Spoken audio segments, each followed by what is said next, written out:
comigo no Evangelho de Mateus, capítulo 13.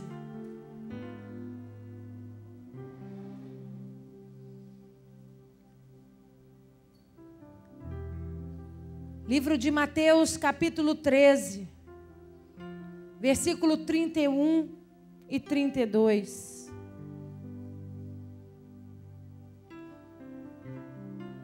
Se você achou, diga amém. Diz assim a palavra do Senhor para nós.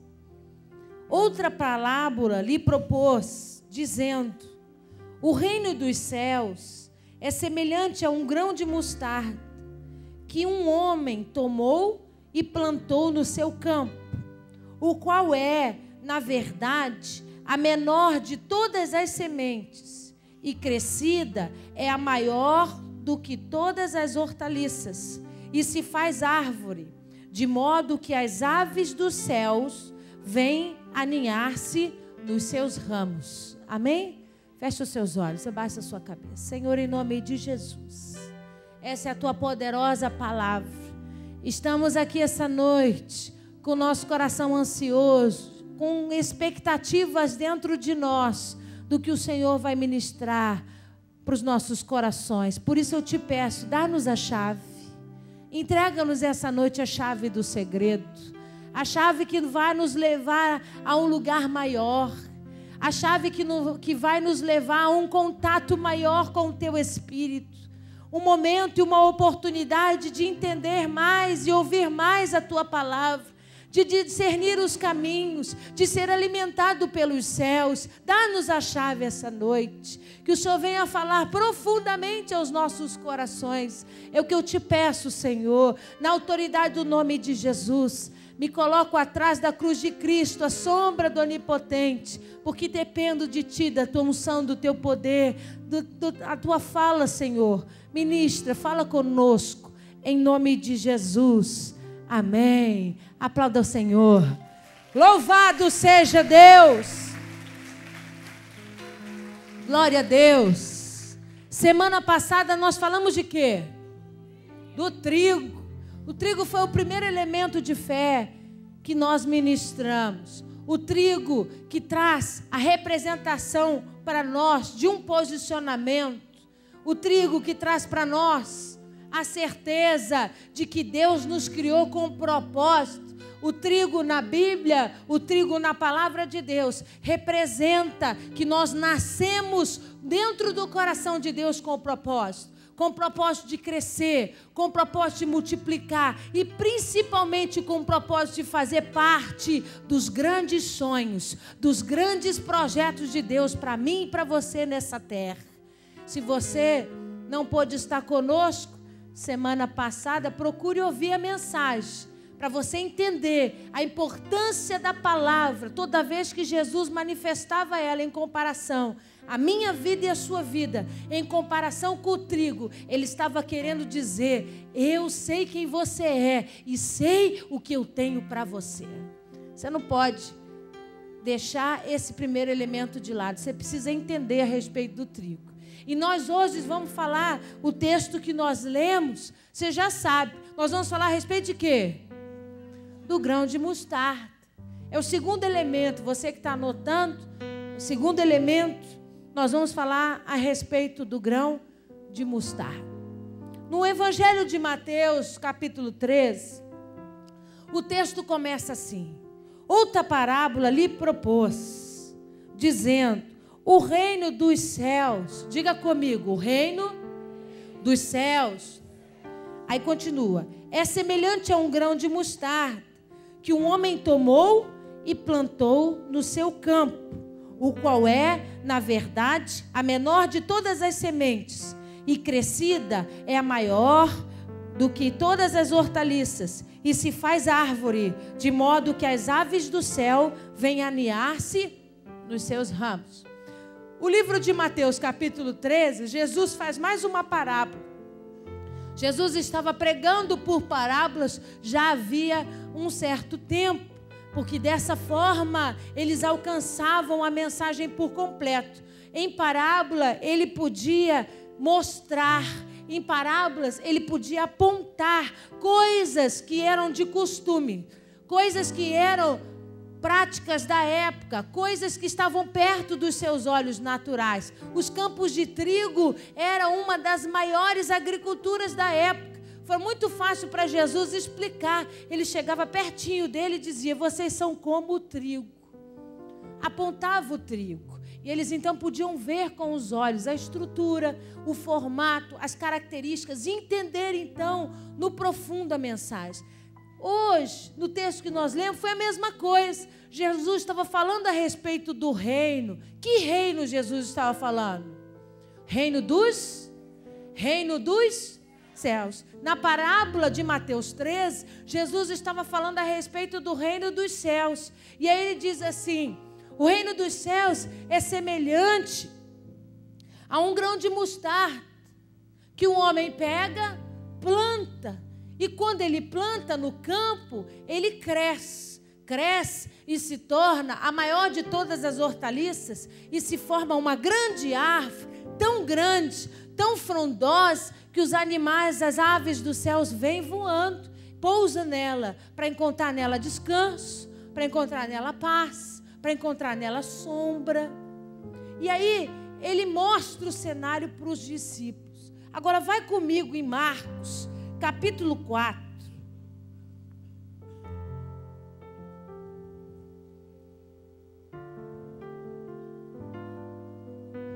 Marcos capítulo 4, versículo 30 e 31 e 32.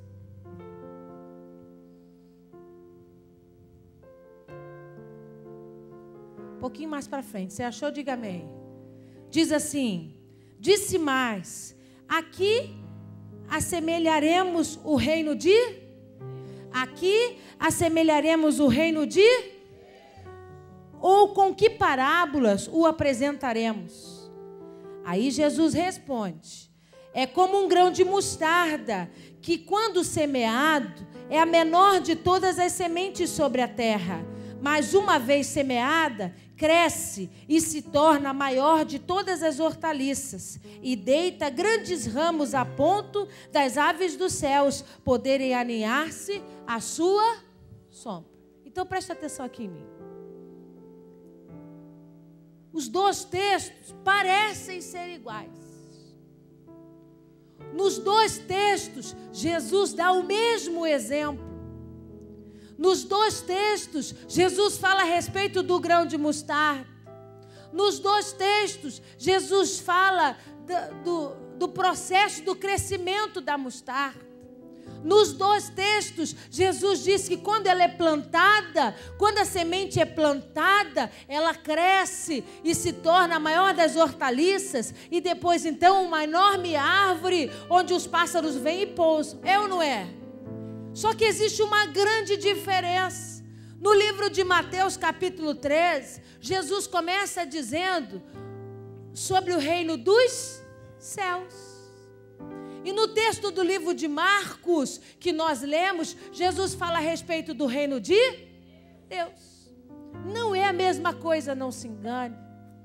O grão da semente de mostarda, o simbolismo do grão da semente de mostarda é tão forte, que Jesus faz comparação com ela em relação ao reino dos céus e com ela em relação ao reino de Deus.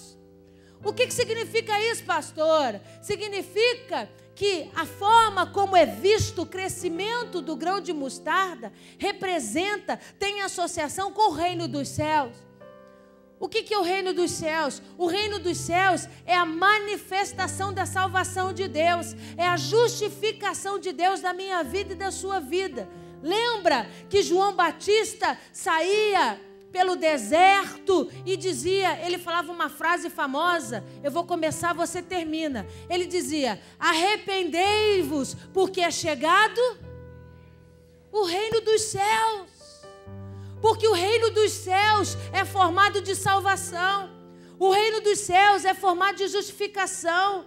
O reino dos céus é formado pela graça salvadora de Jesus em nós. Mas, pastor, o livro de Marcos, capítulo 4, não fala do reino dos céus, fala a respeito do reino de Deus. O que significa isso então? Aonde o grão de mostarda pode ser equivalente ao reino de Deus? Quando Deus mostra para nós que o significado da estrutura, da força e do crescimento do grão de mostarda é relativo ao reino de Deus, Ele está dizendo para nós, o reino de Deus é tomado por... Quem sabe? O reino de Deus é tomado por... Ele não está falando de salvação, porque a salvação você não precisa se esforçar. Ele não está falando de justificação pelo sangue poderoso de Jesus, porque para ser salvo você só precisa confessar a Cristo. Para ser salvo você só precisa declarar que Jesus Cristo é o Senhor e Salvador da sua vida. Você não precisa de trabalho. Você está entendendo? Diga amém. Mas o reino de Deus, Ele diz, é conquistado por esforço. Jesus aqui está falando de um outro nível. Jesus está falando de um outro patamar. Ele está dizendo das coisas sobrenaturais. Aqui Jesus, quando se refere ao reino de Deus, Ele está falando a respeito do poder manifestado através de Deus na terra. Pastor, agora eu não entendi, foi nada. Eu preciso dizer para você que Jesus usou o mesmo exemplo do grão de mostarda para nos ensinar dois caminhos. O primeiro deles, Ele diz... Esse reino é semelhante, o reino de Deus, o reino dos céus. A vida com Deus, a tua salvação, a tua justificação pelo sangue é como o grão de mostarda. Ela precisa ser plantada. Ela precisa ser plantada num terreno. E quando ela é plantada num terreno, ela precisa de tempo para crescer. E da mesma forma que ela cresce, ela não chega a uma estatura normal. Ela chega na maior de todas as estaturas, porque esse é o grande projeto de Deus para a minha vida e para a sua. Quando está relacionado ao reino dos céus, Jesus está dizendo para nós, quando você pega e põe no teu coração a certeza que Jesus é o Filho de Deus, quando você põe no seu coração a certeza que Ele morreu por você, quando você põe no seu coração a certeza de que Ele é o Filho de Deus que ressuscitou, você plantou a semente do grão de mostarda. E à medida que o tempo vai passando, se essa semente estiver bem plantada, querido, ninguém toma o resultado desse plantio das suas mãos. Os ventos vêm, as chuvas vêm, a tribulação pode vir, mas a sua semente foi plantada em terra e a árvore está crescendo. O mundo enxerga, é salvo, é de Deus. Você entendeu? Diga amém. Agora olha a comparação que ele faz com o reino de Deus. Ele diz, eu vou usar o mesmo exemplo para falar para vocês. Da mesma forma acontece com o reino de Deus. Com o reino de Deus eu não movo o mundo natural. Com o reino de Deus eu só movo no mundo espiritual. No reino de Deus eu preciso ter esforço, eu preciso me dedicar. No reino de Deus eu preciso me doar por inteiro. No reino de Deus eu preciso ter consciência do que Deus pode derramar sobre a minha vida. Deus está falando de poder. Cutuca esse irmão que está ao seu lado e diga para ele, Deus está falando aqui de poder.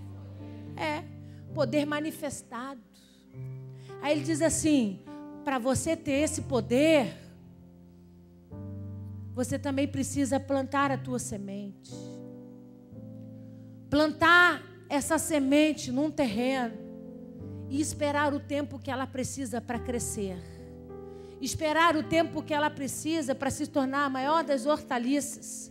E depois então a maior árvore, onde todas as aves dos céus virão